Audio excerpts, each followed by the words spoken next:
Good afternoon, ladies and gentlemen. I'm Denise from the Development Office, and welcome to our NUS Giving webinar series. On behalf of the Development Office, thank you all for joining today's webinar, Family Legacy Planning. Before we get started, I would like to go over some housekeeping matters. Please double-click on the Family Legacy Planning slide so that it is pinned as the primary screen for your viewing. In this 1 hour session, Mr. Sim will be sharing his presentation, followed by a 10 to 15-minute Q&A moderated by Professor Lee. Please keep your video off and microphones muted during the presentation to prevent any disturbance. If you have any questions, please type them in the chat box below, and we will bring it up during the Q&A session at the end. Please also note that this webinar will be recorded and we will share the link with you after the event. Now it gives me great pleasure to introduce our panel for today. Professor Ruby Lee is Associate Professor at the NUS Faculty of Law. She joined the NUS Law School in 2013, where she is currently the co-director of the Center for Pro Bono and Clinical Legal Education. Mr. Sim Mongtek is founder and managing partner of Sim Mongtek and Partners. His forte lies in private client work, spanning a broad spectrum which includes family legacy planning, trust advisory, family office, conveyancing, immigration, and general corporate advisory. He has acted as counsel to numerous high net worth families from this region as well as North Asia. Over to you, Mr. Sim. Very good afternoon, everyone. First of all, I'd like to thank NUS for extending this invitation to me this afternoon. Gives me great pleasure as a NUS alumnus myself to be sharing this talk on family legacy planning. So without further ado, I have no control of the slides. I probably have to trouble our colleague at NUS to help me with the slides. So if you can move on to the first slide right now. Okay, the next slide, please. So, quick introduction about the firm and myself. So the firm, I started the firm, the managing partner of the firm. Our firm is actually a member of Tech Law, which is a global alliance of independently owned law firms. It's been ranked by Chambers Global 2020 as an elite law firm network. Today, we are one of the few law firms that's got a global outreach. So our network, we have member firms in more than 98 countries around the world and all that. And in our private client practice, we only have 4 core areas of practice. So we are not a full service firm, unlike a lot of the firms out there. So within private clients, we have actually 4 core areas of practice. So rather quickly, we have a immigration department. We do a lot of the investment link PR programs in Singapore. We are on the ADB panel for this program. We help these investment PR clients with their renewal, with their application for citizenship. So that's one core area of our practice. We have another area of practice doing real estate conveyancing. We're on the CPF panel. We're on most of the banks panel in town, right? And we have another department which is very relevant to our presentation this afternoon. We have a family legacy department. We run this program called Wealth and Legacy Screening, which was actually created by us, and very proud of it. I'm going to share with you some of the insights into what wealth and legacy screening is all about later on. And as a deliverables and a part of the byproduct of the screening, we will probably share with the clients the importance of having your wills done, the lasting power of attorney, the advanced medical directive, or perhaps even a trust. And I'm also proud to share that 2 of our partners are actually in the inaugural batch of the professional donees and deputies started by the authorities about 2 years ago. This has got to do with the lasting power of attorney, which I'll talk about more later on. And we have another department that does the setting up a family office under the MEF 13X and 13R schemes.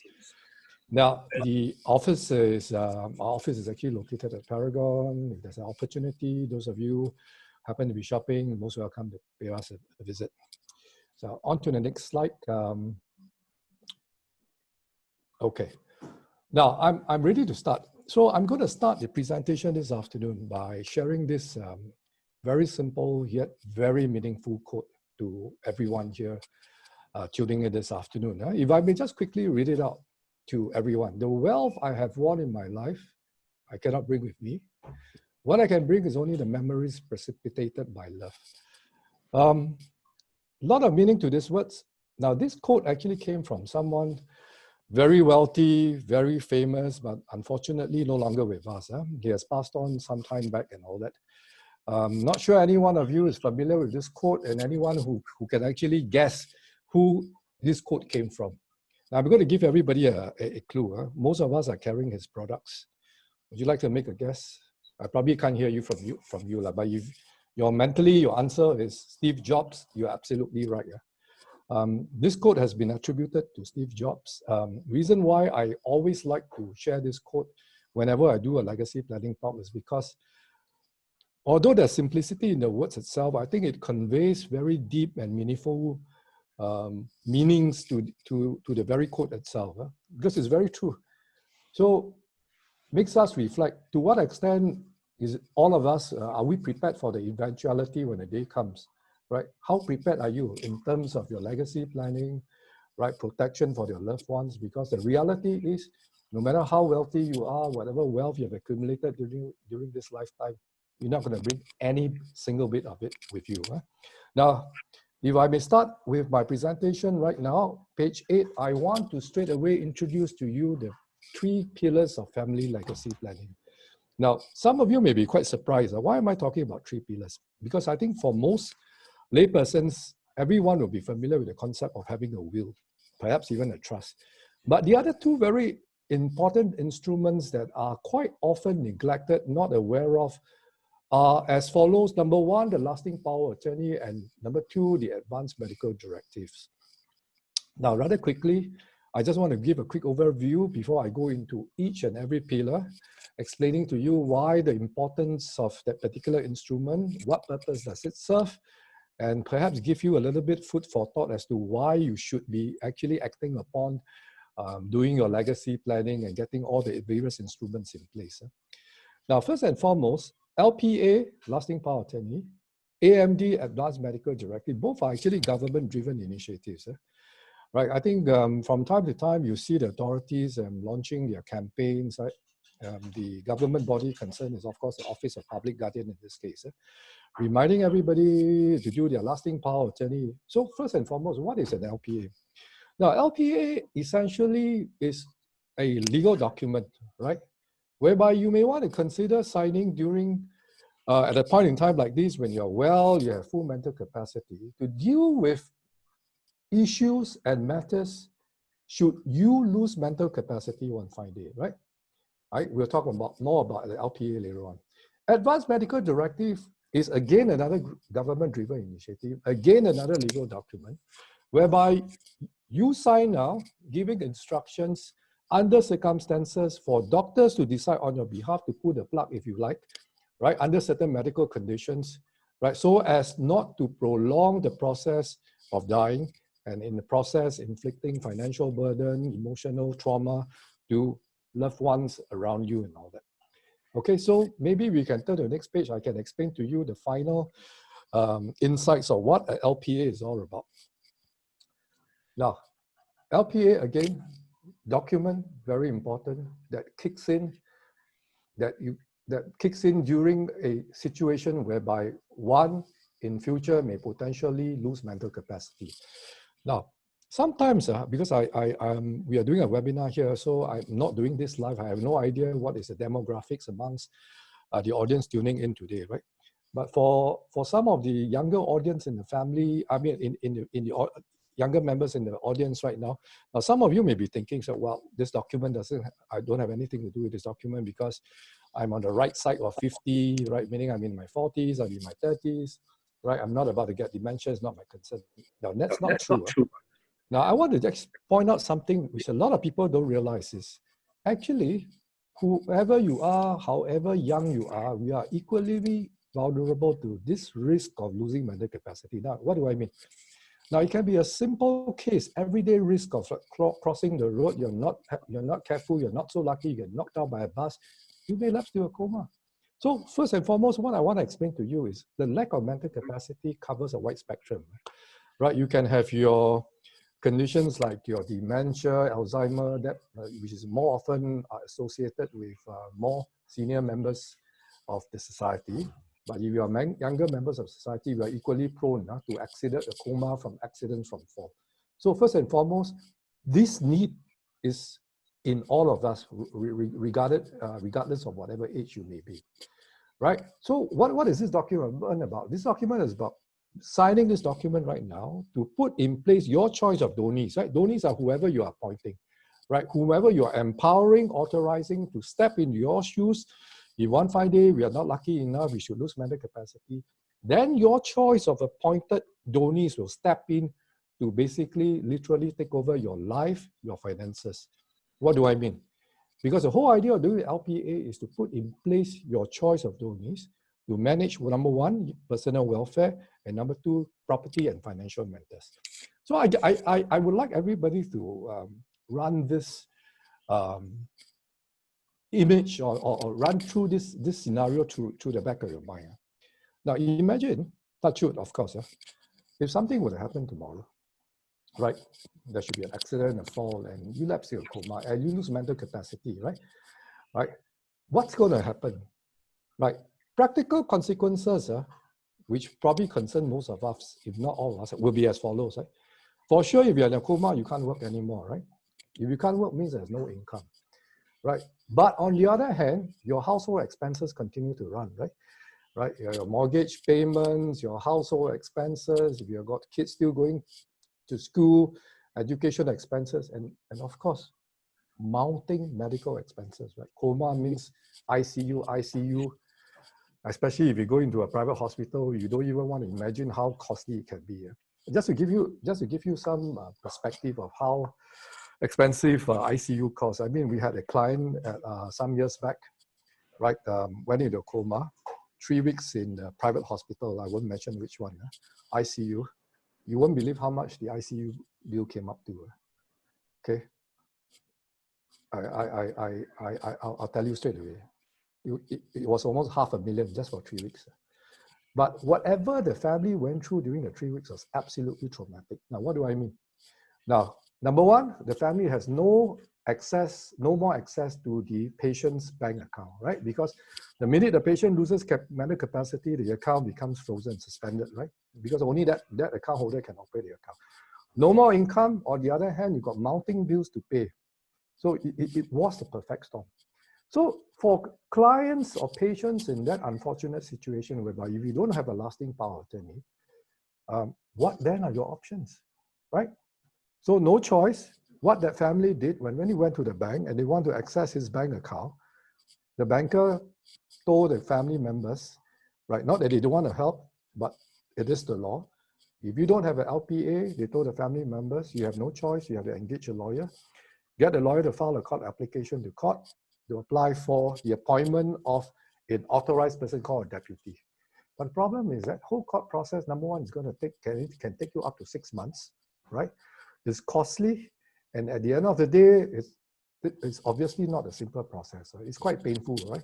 Because I think when you apply to the court for orders to unlock the bank account, to deal with the patient's money, the court has a duty to ensure that the person who's going to be empowered with such authorities knows what he is doing, and there must be limits imposed as to how the funds can be deployed, right? So it was a very difficult situation. So moving back to the example, right? So if someone were to basically go into coma today, no income, no access to bank account, mounting bills to pay.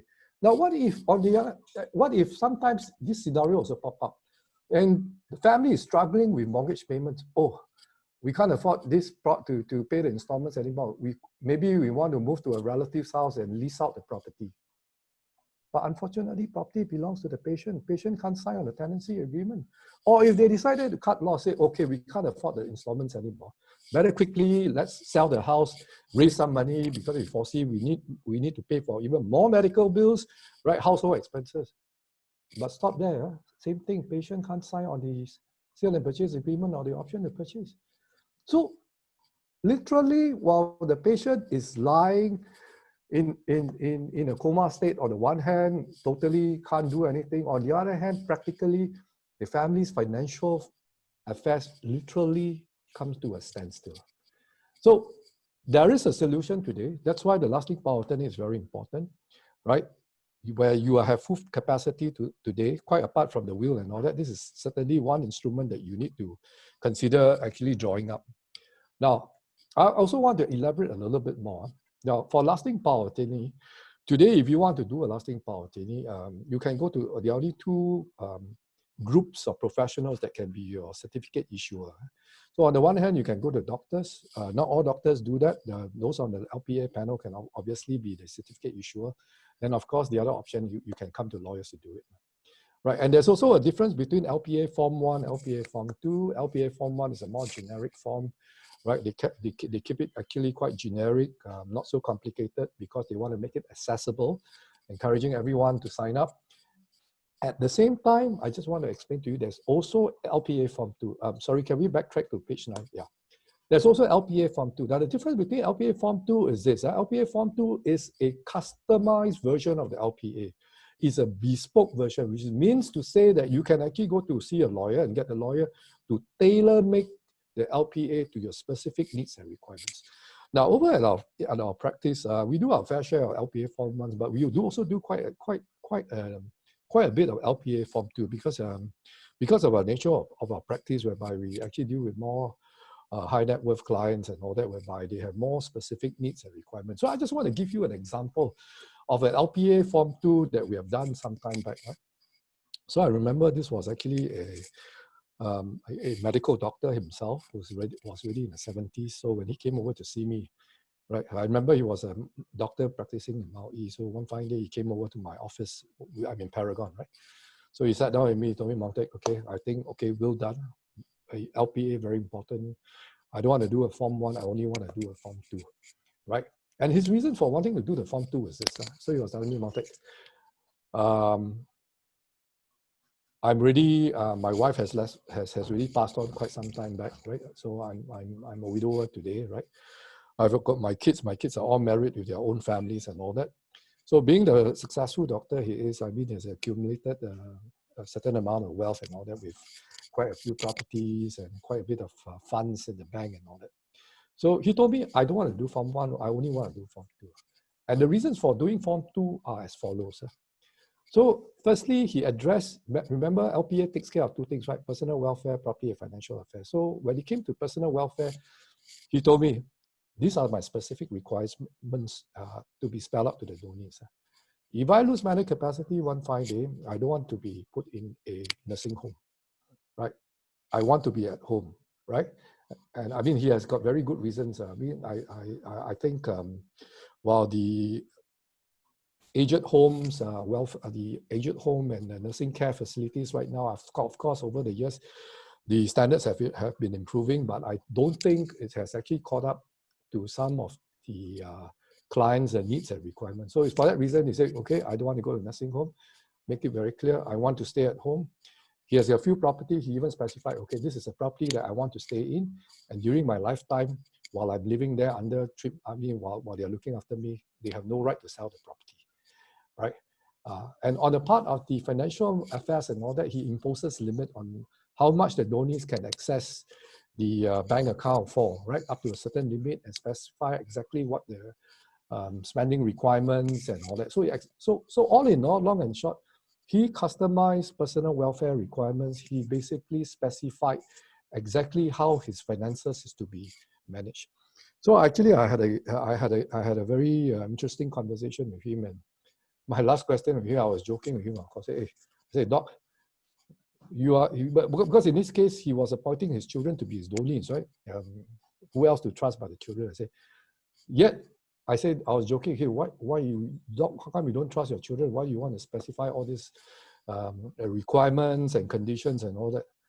So the good doctor actually laughed at me and said, Montek, young man, this was a few years ago, right? You're telling me. Say, I better look after myself, right? Say, what if I don't impose all these limits? I make them donees. I'm lying there in the state of either dementia or coma or whatever. They access my bank account with no control, no limits whatsoever. They spend everything, and in one fine day, I wake up fully recovered just to find that all my funds are gone, right? Property has been sold, right? I've been kicked out of my house. I've been actually living in some not so nice nursing home and all that, I'm better off not regaining my mental capacity. I mean, we all had a good laugh, but I think if you understand the underlying thought process that it's gone through, I think you probably realize potentially lasting power of attorney is just as important an instrument as a legacy planning tool, as much as it is as important as the will itself. Okay, so if we go on to the next document right now, I just want to share some insights on the AMD. Now, AMD today is a document whereby you can sign, whereby you give advanced instructions to the doctors under certain conditions. The doctors are allowed to basically turn on life support. Now, what are the three conditions? Right, so when the day comes, all three conditions have to be there. Terminally ill, unconscious, no reasonable prospect of recovery. Now, as decided by not one, not two, but by a panel of 3 doctors. So you need a consensus of 3 doctors, without which they have no right to remove life support. Now, why would clients sign this document? So let me just share with you. We normally have 2 groups of clients, right? So normally when we explain the Advanced Medical Directive, 2 distinct group of different responses. So on the one hand, you have those clients, after hearing what the AMD can do, they jump at it and say, yes, excellent, this is what I need, this is what I've been planning to sign, right? Can't wait to sign this document. But equally, you have the other group of clients who are not for the idea. Now, there's no right or wrong. Now, let me explain to you why those who are for it are so willing to sign this document. Now, this typically, the reasons are as follows, right? So many a client who wants to sign the AMD will share with me. They tell me, Maltic, first place, I've seen loved ones, family members suffer, right? Already vegetative state, right? No quality of life, we don't know what's going on anyway, right? End up in a nursing home, right? Emotional burden on the family, financial burden on the family, right? Because potentially you can be in a nursing home for not months or years. And for modest family, that is going to be a drain on family finances. That's one, right? 2, if you don't decide, ultimately, if you're in certain critical conditions, obviously the doctor will turn to the family members and say, okay, sorry to say this, but you guys can make a decision whether you want to carry on life support for your loved ones and all that. Right, so by signing the AMD, what the client is actually saying is they want to take away this decision-making power away from the family members and not to burden them with the emotional burden and trauma of having to make this very difficult decision. Now, what about the other group of clients? So normally when we explain, if I sense hesitation, normally I'll discourage the client from signing. Right, and typically the reasons for not signing, wanting to sign the AMD are as follows. Some of which are former cancer patients who have recovered. So obviously they don't have much faith in doctors, right? Because sometimes some of them will tell me, say, I've been diagnosed stage 4, I've got given 6 months to live. Today, 6 years later, I'm still around. So I'm not going to let some doctors decide to pull the plug, right? Some because of very strong religious faith, right? They believe in not making a decision, they want to leave it in God's hands, right? No right, no wrong at the end of the day. So for clients who want to sign the AMD, what we do is we help facilitate. AMD, you need 2 witnesses, one of which has to be a doctor, and then we will always be the second witness in this particular instance. And our role is actually to explain the legal implications of signing the AMD. Now, normally the entire process is done in our office in Paragon, and we have tie-ups with doctors in Paragon. So a typical client that comes in and do the will LPA, the AMD, when it comes to signing AMD, you don't even have to go across to the clinic to see the doctor. The doctor comes to our office by prior arranged appointments. Okay, so maybe we can go on to if we can move on right now to page 11. Now, okay, now we can talk about will writing. Okay, something I think probably more familiar to everyone, right? So I just want to deal with 2 questions here, right? So firstly, someone will ask, do I need to see a will? What about the fact there are will writing companies, right? So how are you different from the will writing company? Okay, maybe I'll just deal with that first. The difference is this: will writing company, they are not law firms, right?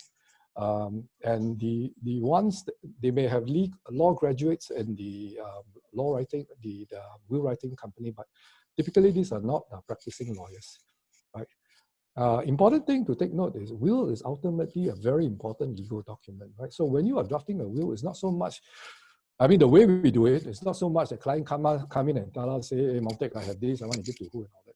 But typically, when you actually draft a will, you need to have knowledge of property law, right? Because why property sometimes may be joint tenancy, tenancy in common, what's the implication, right? Right. Two, if there's a bank loan, you have to understand what happens when it's a default in a mortgage, right? Three, you must be aware that if you have assets in other outside jurisdiction, like UK, for example, there's potential inheritance tax exposure, right? Four, maybe you own some shares. If you are a business owner, you have shares to deal with, then you need knowledge of company law. So legal document, it will looks like a simple document, but in fact, it's not a simple document. It's actually a very important legal document that requires legal knowledge from a wide spectrum, right? So of course, I mean, there will always be clients with less complicated needs, simpler needs, right? For cost consideration, they may want to go to a will writing company. I mean, that's always an option, right? Right. So, but otherwise, I think will writing ought to be treated with the right. I think we need to take it seriously because I think it's a very important document, right? So, what about the other option? Then I get asked questions like this all the time. What about the fact, can I draft my own will? Oh, you can. There's no legal requirement that you need to see a lawyer, right? And nowadays with internet being so popular, you can download everything. How about I download a will from the internet? Now I'm going to give you a simple example in the next slide, very shortly, of how things can go very wrong when you go and try and download a simple internet will off the internet and how things can go very wrong. Now, maybe if I can just give you a simple example, right? And if I may just read out to you. Now, this is a very simple will.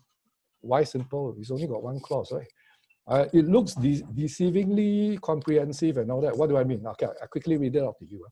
I give, devise, bequeath, that's all legal speak. Basically, you're saying I'm giving away all my movable, immovable assets, wherever they are, to wife and children equal shares, right? And my wife shall be the sole executive trustee, right? So in short, what this will seems to be saying is, whatever I have, wherever they may be, half to spouse, half to children. Now, let's pause there for a moment. So you may be thinking through, what's wrong with this will? This is what I want and this is what I need anyway. Now, let me just share with you some of the issues that the layperson may not identify. Now, my first question is this. You say you're going to give away everything you have, right? Where's the asset list? Think in terms of a situation in case both you and spouse are gone, especially if you have young children at home. Do you think your children know today, do they know how many bank accounts you have? What banks they are? What's the bank account number? Number one. Number two, a lot of us like to buy insurance, right? But let me ask you this simple question. Can you even remember how many policies you have bought during your lifetime?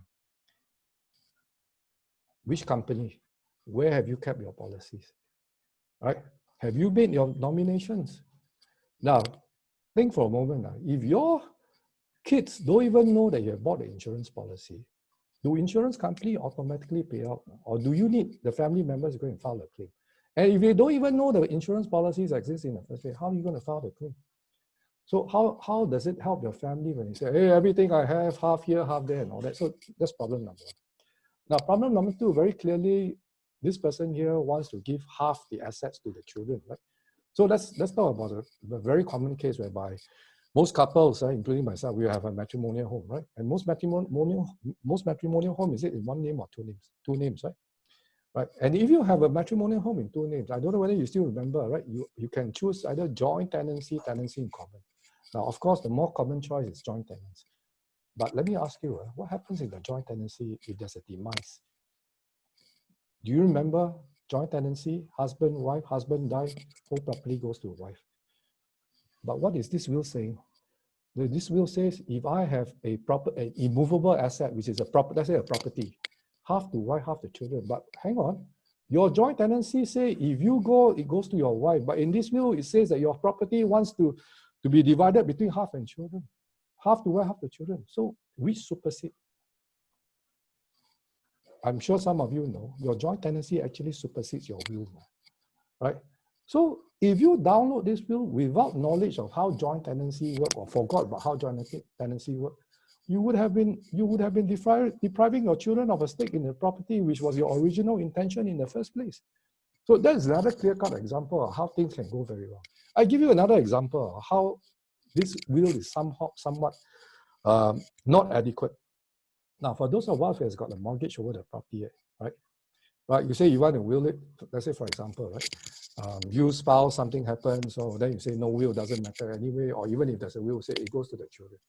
But don't forget, for property that comes with a mortgage, your children inherits the property subject to the mortgage. Now, if you are talking about children who are minor down here, right? Firstly, they can't even assume ownership of property, because I think trustees will have to be appointed to hold in trust until they turn 21. Where are the trustees? You didn't appoint. Number two, they take subject to the mortgage. How are they going to refinance the property? So technically speaking, without realizing it, you are leaving a liability behind, not an asset. Now, how again does this will help you and protect your loved ones, right? Whereby you think, oh, I've really done my best to protect my loved one, I put my will in place. How complete is this will? I think enough said. I think the whole idea of me showing this simple will at the end of the day is to point out the potential pitfalls, the inadequacies and all that. So how do we take care of wills in our practice, right? So if you can turn to the next page right now, I can give you an idea of how we deal with it. So in our firm, we run this program called a wealth and legacy screening, right? So whereby, normally, we get a lot of referrals from the private banks, right?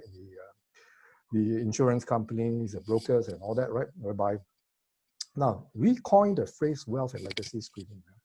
And the reason why we did it is simply because we want to draw an analogy to health screening, right? I'm sure all of you are familiar with health screening, right? I mean, by right, we should be going for health screening every year. I did mine recently and all that. And why do we do that? We want to go there and just check whether there are issues, conditions that we are not aware of. Number one, hopefully not. But if there should be, you can take remedial actions, right? Whether you need to go for some procedure, take some medication, so that we can be well and we can be healthy and all that, right? So likewise, wealth and legacy screening works along the same concept. Now, today, do you know that you potentially have a mortgage risk? Today, do you potentially know that your London property has got inheritance tax exposure? Right, today, if you're a business owner, do you realize that there's actually a business succession risk down there, right? So without a screening process, most of us will probably have no clue that there are so many issues that we need to take care of. So that's where we created this program. So when the clients come in to see us, wealth and legacy screening in this case is attended by one of our lawyers, right? Whereby our lawyers will go through the clients with a 5-page screening questionnaire, right? We call it a screening process, right? Right, quite similar to when you go for health screening, they take you through all the machine, MRI or your treadmill, whatever. Of course, in a law firm, we don't do that, but we'll take you through a detailed 5-page questionnaire whereby we focus on 3 parts. We talk about your family first, understand family dynamics, understand whether there are issues, sometimes take care of extended family members or even maybe relationship outside the family, right, in certain cases. Right, first part. Second part, we focus on assets, where they are, what they are, right, any contingency we need to build into, right, it's a bit, whether you need a mortgage insurance, right, you need or whatever other kind of instrument, buy-sell agreement for SME owners and so on and so forth. Then lastly, after we do a screening, then we share with the client, say, okay, clearly you need a will, lasting power of attorney, AMD, perhaps maybe even a trust, right? Right. So after the end of the first consultation, then if the client is so happy, they want to basically say, okay, Maltek, let's go ahead. We want to get all this instrument done. Then they come back with a second consultation, right? So in between the first and second consultation, that's where we get the first draft, version 1.0, then we fine-tune version 2.0, right? Always lock in a second consultation, because even if you come for screening, we don't lock in a second consultation. We have done enough screening to tell you that's where the client may actually fall off the track again, right? I think a lot of us who actually come for the session today, this is probably may not be the first time that you attended a legacy planning talk, right? Probably maybe second time, third time, fourth time, sometimes even fifth time. But the very fact you are here suggests that perhaps you haven't even gotten to the first step of actually getting the will done. Good news is it's perfectly normal. The not so good news is you are suffering from the same issue like most of us, right? And that issue is called procrastination. You know it's important, but somehow you never prioritize it, and it's always, I'll do it when I'm free, when I do it, when I have the time and all that. So some food for thought, okay? So maybe you can go to the next slide right now. So what happens now today if you haven't made a will, right? What are the only 2 scenarios? Either you have made a will, you haven't made a will, right? Right, for those of us in the audience today who haven't actually made a will, I just want to point out one startling fact that you may not be aware. You may be thinking right now, oh, okay, I haven't made a will means I haven't decided. But maybe you'll be surprised if I tell you, actually you have decided. You know what have you decided? You have decided to let the law decide for you. Now, what do I mean? Because in Singapore, the law is very clear. If you want to decide, the law says you better make a will.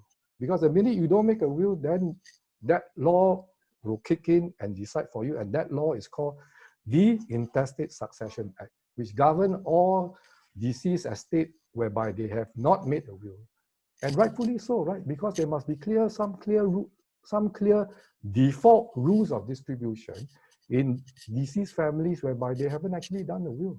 So the law is very clear. They say, look, you want to decide, the law will respect your distribution. But the minute you forgot or you choose not to decide, then no choice, the law will have to kick in and decide for you. So let's take a quick look at what does the Intestate Succession Act says in the next page. Now, so basically, Intestate Succession Act is premised on two scenarios, right? They have one set of rules for those passing away single, another set of rules for those who are already married, right? So one set of rules for single, one set for those who are married. Okay, so let's take a look at the next page to see the distribution.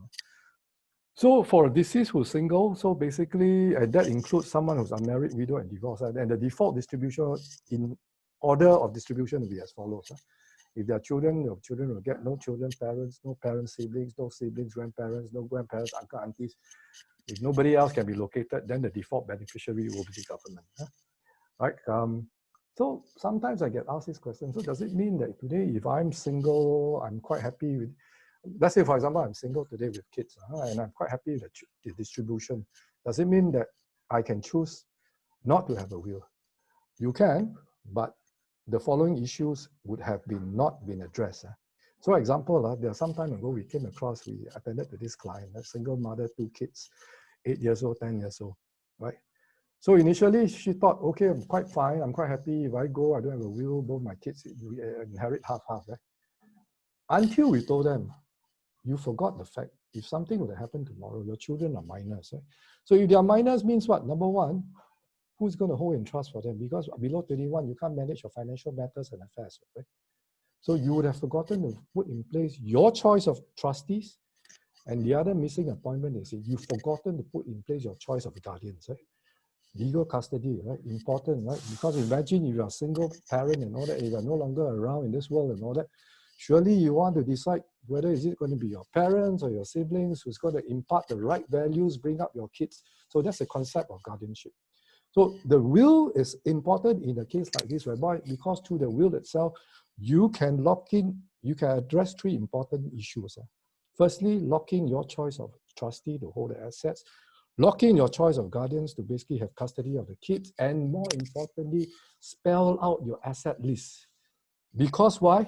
If you fail to spell out the asset list, you are forcing your loved ones to play treasure hunt, which is what we see a lot of unfortunate families do all the time, right? Parents passed away, right? And in a lot of Asian families, financial matters are not spoken of.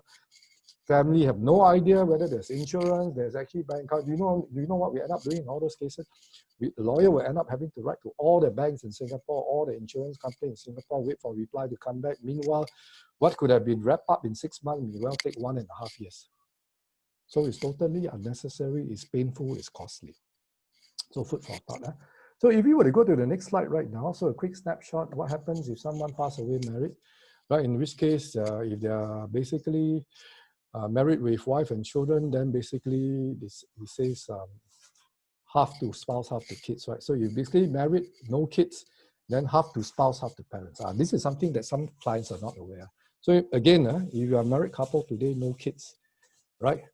So potentially, if the wife passes, if let's say potentially the husband passes, then the wife here will have to split the assets with the in-laws as well, right? So again, that's food for thought. So the in ISA, Intestate Succession Act rules, of course, try to be as fair as possible. But as we all know, family dynamics are always can be potentially quite complicated, right? So it's always good to basically sit back, reflect, and think about if one fine day you're not around, do the default rules work for you? right? Are you happy to let the default rules kick in and do the distribution and all that? And what if, for example, right? I mean, right? You want to do some good, give back to the university that you attended to, NUS in this case, and all that. If you want to give back to the school and all that, then surely you would definitely want a will, because if you rely on ISA alone, of course, ISA doesn't provide for outside the immediate family members. So that's food for thought for you as well. So if I may just go on to the next slide right now, okay. Just to let you know, not everything can go into the will. While it's important to have a will, but basically there are certain classes of assets that will be falling outside the will. Just FYI, just for information. So if you have already created a trust, whatever that's in the trust will basically have been dealt with, because legally you don't own the asset anymore. That falls outside the will. Now, insurance policy whereby you already made irrevocable nominations, right? Your name of beneficiary, that falls outside the will. CPF money, again, a reminder, make sure you do your nomination. You can't actually will away your CPF money. Under CPF Act, the requirement is you need to actually use a nomination. Right now, I think there's an online application. That's quite easy. Now, the other thing which is important, if you have joint tenancy property, very important, your will, you cannot override your joint tenancy, right? So if, let's say, you are holding joint tenancy right now, if for any reason, say, right, if I own my property together with my wife, but if, let's say, I so decide, no, my share in the property, I don't want it to go to my wife, to give my kids, then I have to sever the joint tenancy first, make it into a tenancy in common, then I can will away my 50%. Okay, now next slide. So, big scheme of things, passing with will, without will, what are some of the the key points? Clearly, with a will, faster turnaround time, 3 to 6 months. Sometimes without a will can be more than 1 year. Why? Because half the time you're playing treasure hunt, right? Trying to locate how many bank accounts, how many insurance, right? Whether they're safe deposit box, so on and so forth, right? So of course, with shorter administrative time, legal procedure will be more simple.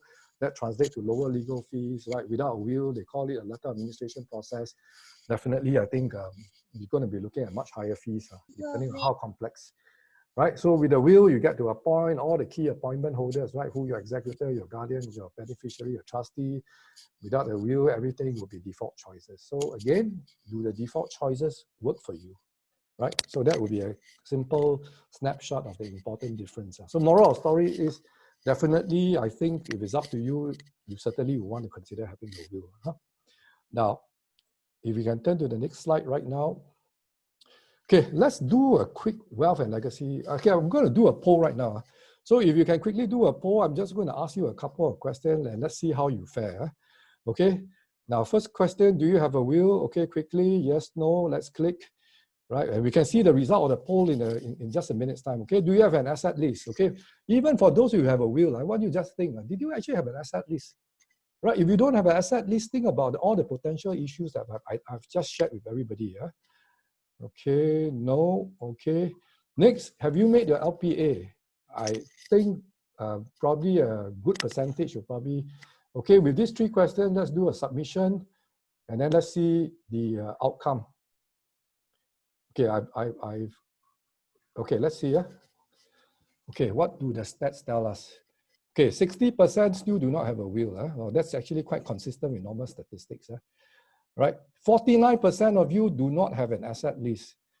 80% of LPA do not have LPA. Goodness.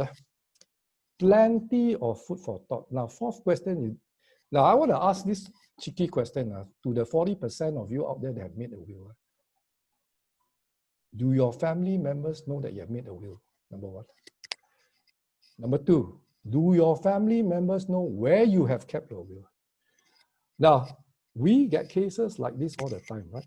Some clients, after making the will, despite our best advice, they are so secretive about the will, the day they pass away, they take that secret along with them. And the family members can't locate the will. The minute you can't locate the will, then you're as good as no will. Now, I share with you the good news and the bad news. The bad news is quite a number of you are actually quite exposed. Imagine 60% haven't done the will, right? 49% don't have asset list. 80% don't have LPA. Now, if you are talking, essentially, we are dealing with 2 contingencies, right? First contingency is the event of passing. For those even have a will, you got no asset list, it's going to be a big headache. For those without a will, I think even more serious food for thought, right? So definitely you need to think about it. 80% don't have LPA. Hopefully now that I've given you a more in-depth analysis of what the LPA is about, I hope that will actually give you a reason for you to basically get the thought process kicking and seriously think of doing an LPA. So that's the best, that's a not so good news. The good news is, at the end of the session today, I think there's a QR code there. I think because of a collaboration and all that, for those of you who would like to come in for a screening and all that, you can make use of this opportunity of taking the all-important first step, right? Of coming for a screening. Then I think once you come in on screening, then I think more or less, hopefully, will help you complete your journey to basically put in the protection in place. The biggest risk here is you miss this opportunity, then I think in a year's time when NUS do another talk, you'll probably be here asking the same question all over again, okay? I'm just joking, but okay, anyway, I think you've seen the results for yourself. I think we can go on to the next slide right now. Okay, I think the rest is just basically some news article that I think we have seen in recent months, recent years, right? I think once upon a time in Asian society, the concept of talking about planning for death and all that is taboo, but I think increasingly it's no longer so. I think there are very practical and very compelling reasons why we need to put the plan in place, right? It's not so much for you, but it's for your loved ones, right? Now, next slide. Sobering, more than 150 million unclaimed money held by the authorities and all that. And this article was actually quite some years back, right? Right, your CPF money unclaimed. I see this is another sobering piece of article. There are more than 8,000 insurance policies lying unclaimed right now.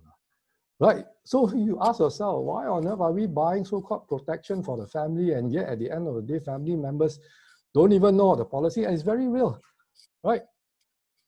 Another case, no CPF nomination. If you look at the next page, I think it tells the same story as well. Next page, please. 25, page 25. Yes, right. Online submission. Remember, your will can't take care of it. You must remember to do it. Next page, please. You see, this basically corroborates what I've explained to you earlier on, right? So today, you want to take care of the contingency of just in case you lose mental capacity. Again, not only dementia, right? It's the everyday risk of crossing the road, right? Climb the stairs, be careful and all that. Because the minute you don't have, then you're looking at a long court process, expensive legal costs, right? Okay, LPA, continuation of article, very important reminder, next page. Okay, now this page just to share with you, the photograph actually shows two of our partners, right? Jacinta Park and Hardy, they are professional donors. Now this has got to do with LPA, right? Because increasingly the authorities realize that some there may be members of the population that are single or they have come from complicated families whereby they do not have trusted loved ones that can take on the role as a donor in an LPA. So that's why I say, okay, we create a class of professionals that can actually step up to serve this basic need and requirement, okay? So which is why two of our partners have been appointed professional donor and deputy in the inaugural batch itself. I think this was about 2 years back, if I'm not mistaken. Okay, next page. Okay, this is my last question. Now, very important. So after hearing so much, I'm going to ask you this question. Do you think the real LPA AMD is important? Again, I'm going to put a straw poll. Okay, so maybe you can help me there. Click your answer, whether yes or no, submit. And we will see the results in a minute's time, or maybe just the next couple of seconds. Let's see, I'm curious to see what the outcome is.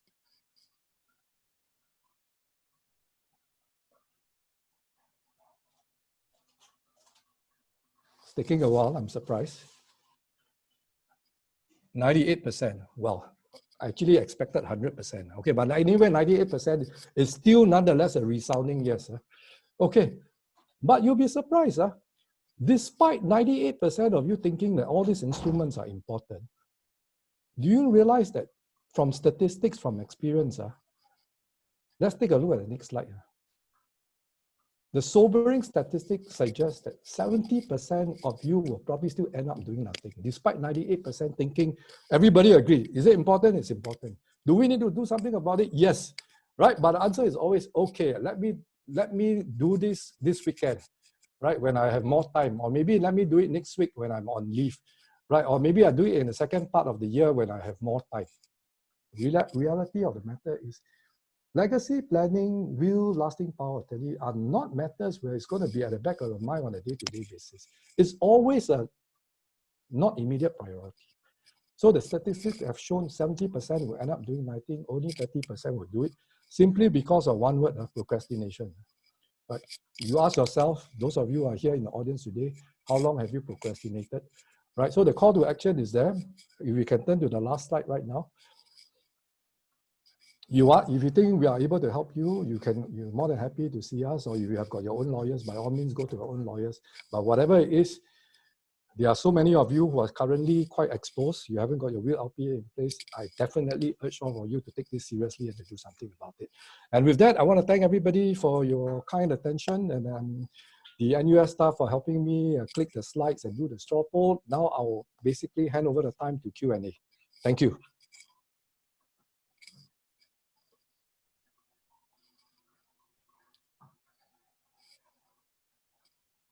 Sharing. We will now start our Q&A. For the audience, please type your questions in the chat box and our panel will answer them.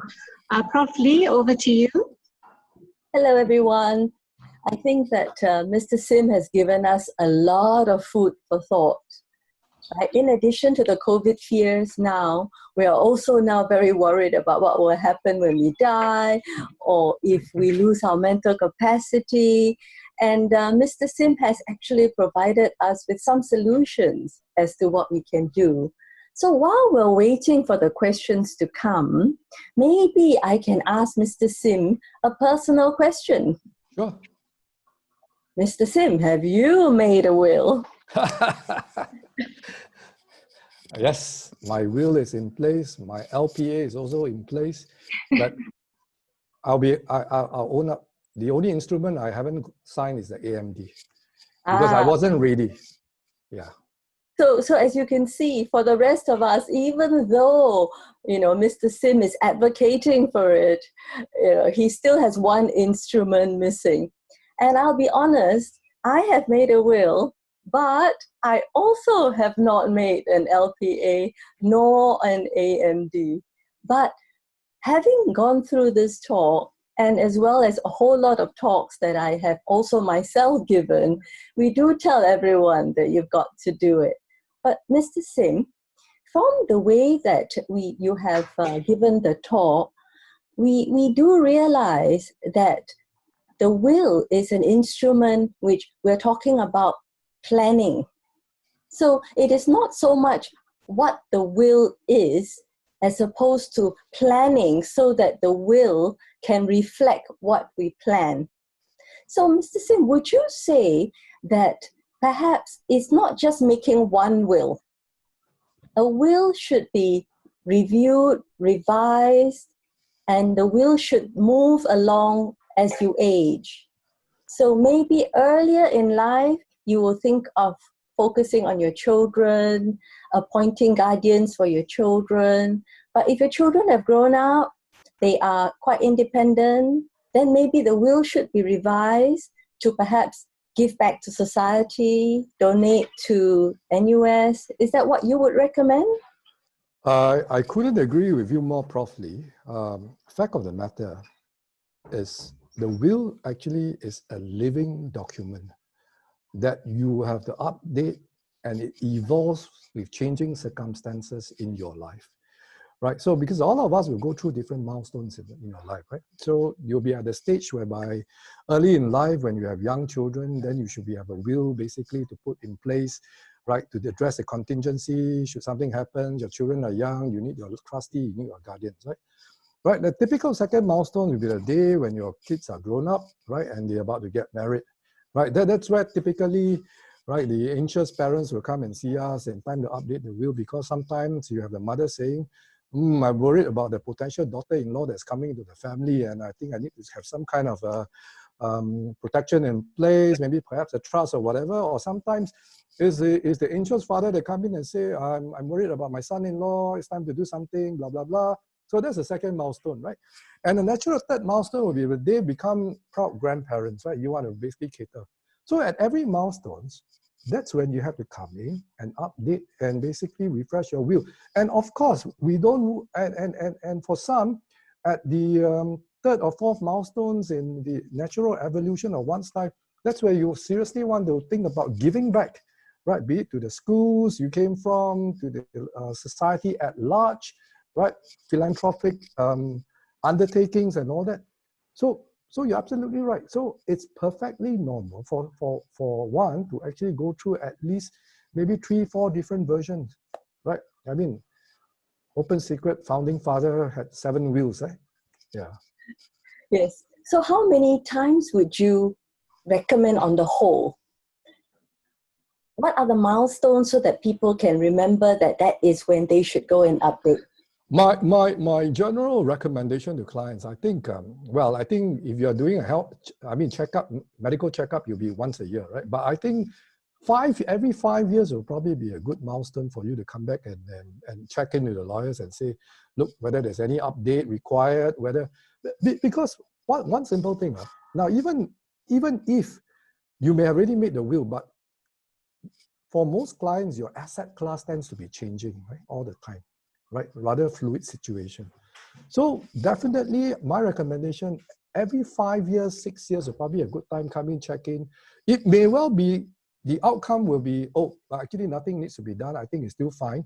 Maybe you should come in another 2 years time or whatever.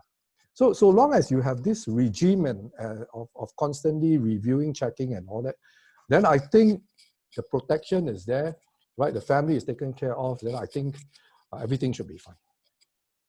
So we were talking about where to keep the will.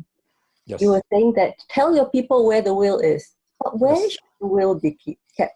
I know a lot of people think that they should keep it in the safest place. And so they keep it in the safe deposit box in the bank. Yeah. So I mean, that's a very good question. So as a matter of fact, you're absolutely right. So normally when we have a conversation with clients, they will say, oh yeah, I want to keep it in the safest place, bank safe deposit box, but that should be the last place. That should never be the place that you should keep the will, for the simple reason, the minute someone passes, all your assets, your bank account together, your safe box is all frozen. Then you're going to have a scenario whereby the bank say, can you go and get your court order?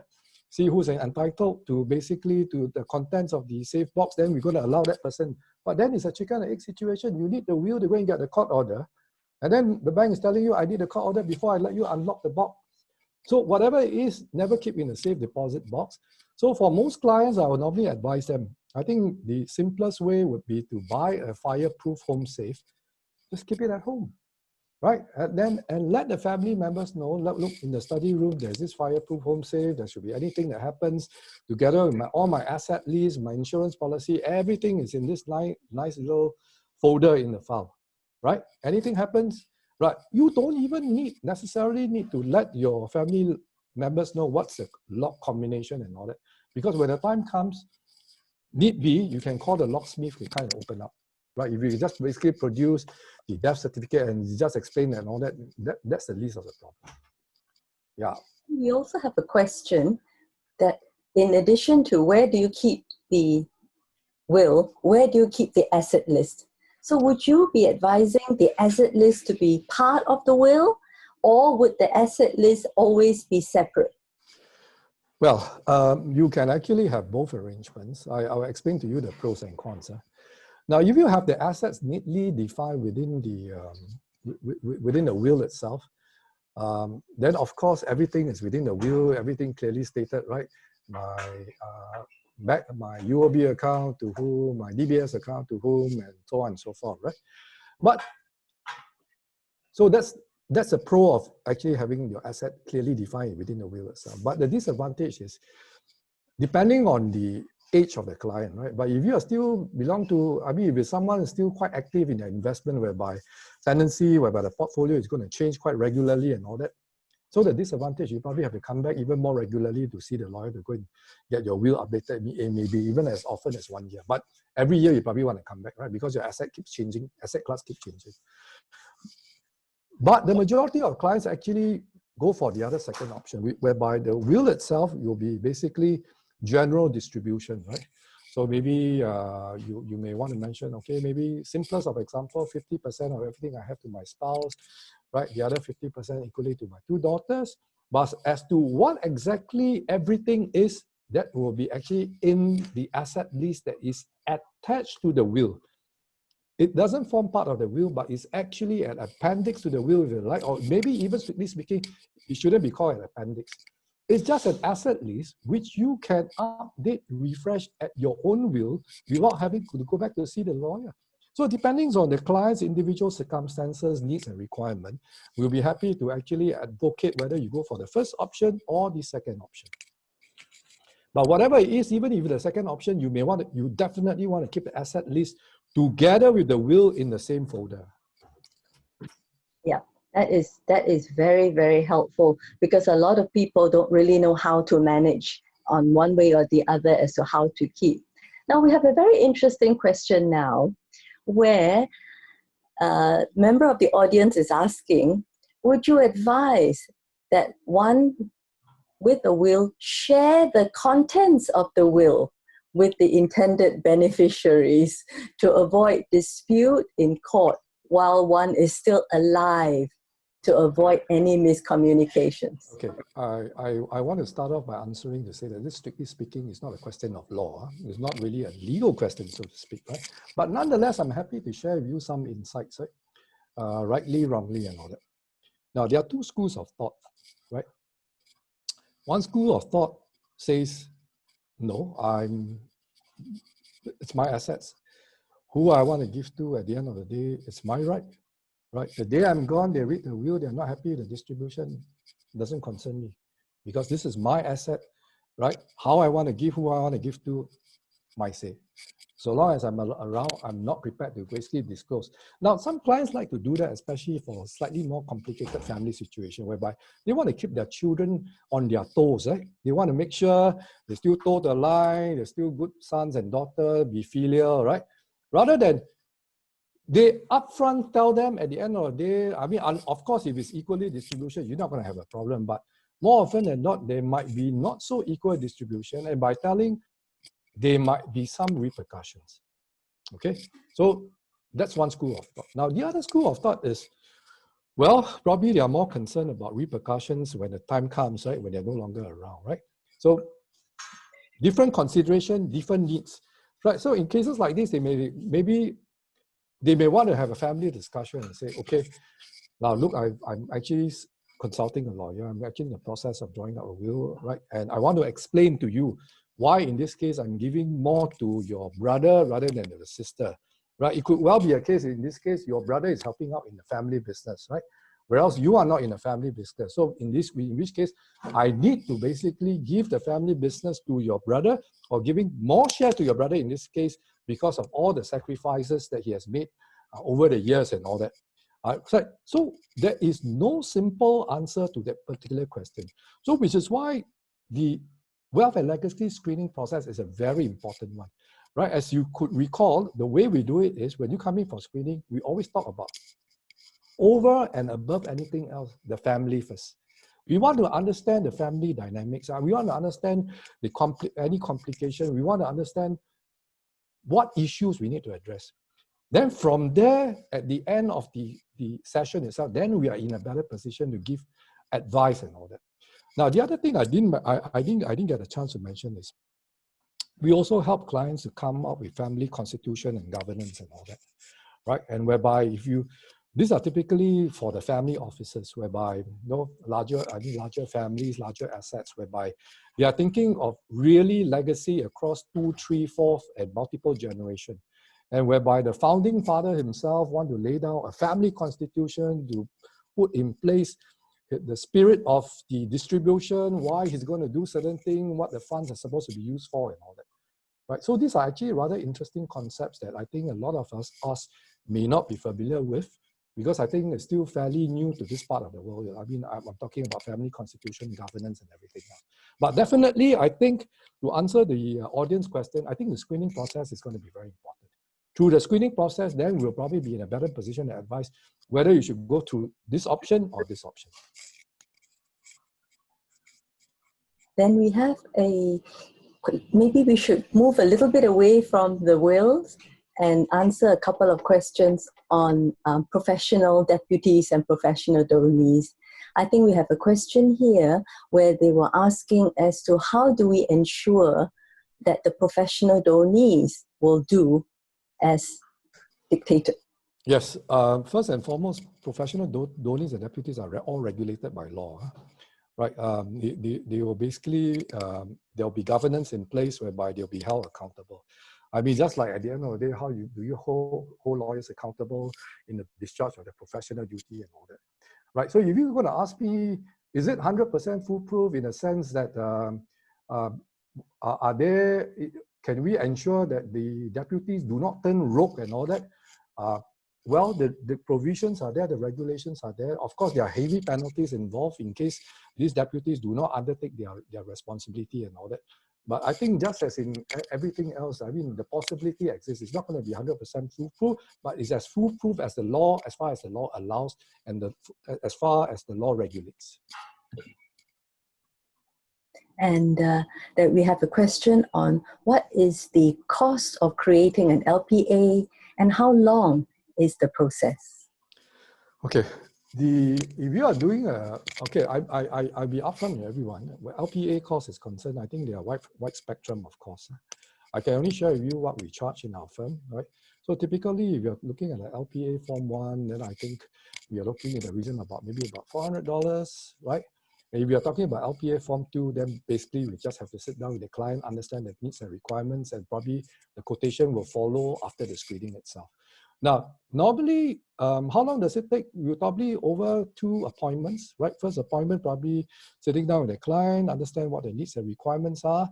And then after that, we'll get it drafted. Then there'll be a second appointment, the client can come in and sign, right? So if you're doing the entire screening to understand everything, then maybe an hour, maximum an hour for the first session. And the second session, you come in probably half an hour, you probably can get it sorted. Yeah. And one interesting question for LPA is, what happens if the donee dies before the donor? Very good question. So in the LPA itself, they already allow you to name your replacement donees. So you have the first tier, you have the second tier. So in the LPA itself, you can already name, right? Today I appoint my wife, right? But in the event my wife either passes away before me or become mentally incapacitated before me, then my daughter is a backup choice. So they do allow you to have replacement donees. Yeah. So the government really plans for. Yeah. So then we have a very interesting question.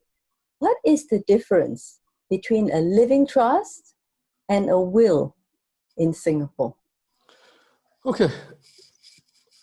Will is a document that kicks in only upon demise, right? You can do your will right now, but it doesn't kick in so long as you are alive. Now, living trust is different now. So I'm presumably you're talking about an inter vivos trust, right? A trust that you set up right now, right? And basically whereby you already divest your assets in your trust. So simply put, I give you an example, right? So today I do decide to set up a trust, right? While I'm around, full mental capacity, I decide to basically put in, let's say, for example, $100,000 in the trust. Now, the minute I inject the 100,000 into the trust, this 100,000, legally speaking, doesn't belong to me anymore, right? It belongs to whom? It belongs to the trust. So this 100,000 no longer forms part of my estate, right? And within the trust itself, I would have named the important people, like who the trustees are, right? These are the one that has got legal ownership of the 100,000, but they hold in trust for the other person called the beneficiary, right? So in this case, I may have created a trust and say, right, now trustee today could be a bank, could be an independent trust company, right? Whereby maybe I go to an independent trust company and say, look, I make you guys my trustee. I sign an agreement with you. Now I'm going to put 100,000 for you guys to hold. But my instructions are that you are to hold this 100,000 for the benefit of my 2 daughters, right? In equal share, right? And I will give specific instructions, right? During how they can deploy the 100,000, right? So I may specify, okay, trustees can use it for their education, their health needs, right? If they want to go for upgrading courses, including monthly allowance and all that, right? And so on and so forth. So the concept of a trust is whereby you are actually giving away this sum of money to someone for them to basically deal with the funds and act on your behalf now as well as the day you're no longer around. So that, in a nutshell, is a concept of a living trust. So when would one want to do a trust, and when would one do a will? Or should one do both? Okay. So again, I think this question is best answered after you come in for a screening, because again, it depends on the client's needs and requirements, right? All I want to say is simply this. For every client that has set up a trust, he will still need a will, because not 100% of his assets will be injected into a trust. I'll give you a simple example, right? Today, you may have somebody fairly wealthy, right? He's got about 2-3 properties. He has got another 1-2 million in the bank, right? So he set up a trust. So normally what you want to do is, when you set up a trust, first thing you do is appoint your trustee. Second thing you do is you inject whatever assets that you want to put in the trust into the trust structure itself. So the ones that it's easy to put in the trust structure is probably your liquid assets, right? Oh, okay, my DBS shares, my OCBC share, whatever, okay, transfer the name of trustee, right? But the not so liquid assets normally are the ones that's more difficult, simply because you will think twice about transferring your property to the trust today, because the stamp duty will kill you. Right? Because the minute you go and transfer property ownership from personal name into the trust structure and all that, your stamp duty easily is 20%. Right? So that's the reason why at the end of the day, even after you set up a trust, not 100% of the assets will be in the trust. So for those assets that fall outside the trust, you will still need your will. Right? So why do some people set up trust? Again, depends on the needs and requirements. So I give you some example of why clients set up trust. Right? One reason is a lot of business people, they like to set up trust is because when you inject assets in the trust, those assets don't belong to you, and as such, your creditors can't come after your assets. Some do it because of creditor protection, right? A lot of businessmen, when they do business, they want to keep their own assets protected, they inject into a trust. Now, some, they are concerned about their children getting married soon, right? And in case the marriage don't work out, whatever you give, you can't take back, right? And under our matrimonial laws here, they call it the Women's Charter, right? In case of a divorce or whatever and all that, more often you hear all these horror stories, right? Daughter-in-law may get up to half, right? And all that. So sometimes some parents don't want to risk losing the assets and all that and say, okay, then maybe I want to give everything to the son. First, I put it in a trust. Anyway, the trust will look after his living needs, his material needs, his medical needs. He's well taken care of. Rather than I give him a lump sum at the end of the day, if something were to happen and these assets given to him is really mingled as matrimonial assets, then it's up for distribution. Right? So these are just some of the examples of why people do trust. Thank you. Yeah. We have one last question, and it's an easy one. The question is, do we need a lawyer to witness the signing of a will? Okay, answer is simple. You don't need a lawyer to witness the will. The law says you just note 2 independent witnesses who are not beneficiaries under the will to witness the will. I think the witness is not so important in this case, but just one last thing before I go off. Now, something I didn't mention. Normally, when we are advising elderly members, clients, typically those who are already like late 70s, 80s and all that. Note of caution here, normally when we do this will and all that, we will always insist in getting a doctor's letter to confirm that the client has full mental capacity before we will do the will, number one. And number two, on the day of the signing itself, we want the same doctor to be the second witness. Because I think time and again, since we are talking about a question of who actually should be the good witness and all that, I think we see a lot of cases whereby involving elderly members of the family passing, and lo and behold, next thing happened, the will is contested. On what basis? Oh, when he was around, he was already in his 80s, he already lost mental capacity. He didn't know what he was signing. Or he was forced to sign, he signed under duress and all that. Yeah. So I think since we are talking about witness, this is something that I think every one of us should just bear in mind. Thank you, Mr. Sim. So I think that the moral of the story here is that whether you have a lot of money or you don't have that much money, it is not a question of whether you should have a will only if you have a lot of money. It's a question of planning to make sure that if you do pass on everything is neat and tidy, and you've taken care of the people you want to take care of. Yeah. So I think everyone should be thinking a little bit more, and don't feel that this talk is an end all and be all. I think it's important to consult the lawyers, consult your doctors, to be able to then come up with the right instrument for yourself. Thank you, Mr. Sim. Thank you, Prof. Sorry. Thank you. Yeah, and we'll hand the mic back to Denise. Thank you so much, Mr. Sim and Prof. Lee, for your wonderful sharing. There's so much information to absorb and very thought-provoking. We have come to the end of this webinar, and for the audience, thank you so much for your participation. If you have any questions that we didn't get to answer, or you have any questions about NUS Giving, please contact us at the address shown here on the screen. Thank you so much for participating in today's webinar, and we hope to see you again soon. Thank you.